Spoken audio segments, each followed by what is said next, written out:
సుమన్ టీవీలో మీ personal and business promotions కోసం కింది నెంబర్కి కాంటాక్ట్ చేయండి.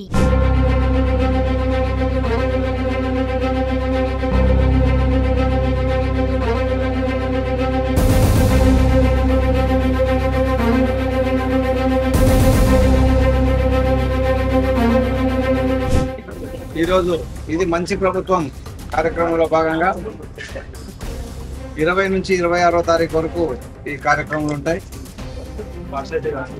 నేను ఆలూరు తాలూకా ఇన్ఛార్జిగా ప్రతి ఒక్క మండలంలో ఒకరోజు పాల్గొంటాము. అదేవిధంగా ఈరోజు మొట్టమొదటిసారి ఆలర్వి టౌన్లో ఆలర్వి మండలంలో పాల్గొన్నాం.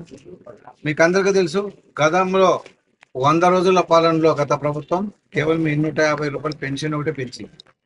మళ్ళీ మా ప్రభుత్వం ఈ 100 రోజుల పాలనలో దాదాపు 1000 రూపాయలు పెన్షన్ పెంచి బకాయిలైన 3000, 7000తో పెన్షన్ ఇవ్వడం జరిగింది. మెగా డిఎస్వేలని పూర్తి చేయడం జరిగింది. అన్నా క్యాంటీన్లు దాదాపు 175 అన్నా క్యాంటీన్లు ఇచ్చాం. మళ్ళీ మీకు అందరికీ తెలుసు, వరదలు రావడం వల్ల ముఖ్యమంత్రి పూజలు పెద్దలు గౌరవనీయులు చంద్రబాబు నాయుడు గారు బస్సులోనే కలెక్టర్ విజయవాడలోనే బస్సులోనే బస చేసి 11 రోజులు మళ్ళీ వాళ్ళందరినీ ఆదుకొని వాళ్ళకి ఏదైతే అవసరమో కిట్లు పంపిణీ చేశారు.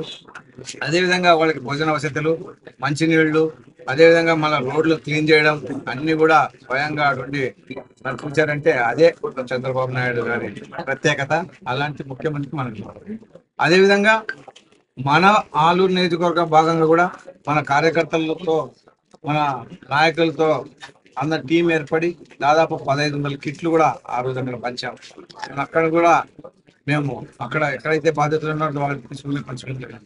అదేవిధంగా ఈ 100 రోజుల్లో మరి మనం చేయబోయే కార్యక్రమాలన్నీ కూడా చెప్పుకుంటూ పోతే 100 ఉన్నాయి. ముఖ్యంగా కొన్ని చెప్తాం.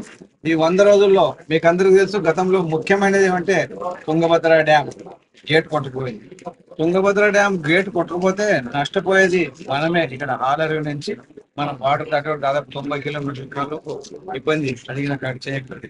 మరి అలాంటి పరిస్థితుల్లో ముఖ్యమంత్రి గారు స్వయాన కన్నయ్య నాయుడు అనే ఒక ఎక్స్పర్ట్ ఫోన్ చేసి, ఆయన 80 ఏళ్ళు దాదాపు ఆయన కళ్ళ ఆపరేషన్ చేసుకున్నాడు, అయినా కూడా రావాలని చెప్తే ఆయన వచ్చి వారం రోజులు ఇక్కడే ఉండి గేటు పెట్టిన ఘనత తెలుగుదేశం.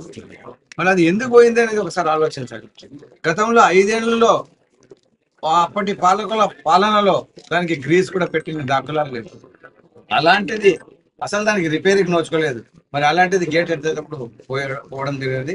మళ్ళీ దాన్ని కూడా యుద్ధ ప్రతిపాదన చేశారు. అదేవిధంగా ఈరోజు పెన్షన్లే కాదు, ఉద్యోగాలే కాదు, మరి ఈరోజు ప్రతి ఒక్క దేవాలయంలో కూడా 50,000 లోపల ఉండే దేవాలయం అర్చకులు కూడా జీతాలు పెంచారు. అదే విధంగా మరి కార్యక్రమాల్లో ముందుగా ఉండి నడిపిస్తున్నాం. అదేవిధంగా ఈ సంక్షేమ పథకాలు ఏమైతే సంక్షోభంలో ఉన్నా కూడా మనం సంక్షేమానికి పెద్దపీట వేశాం.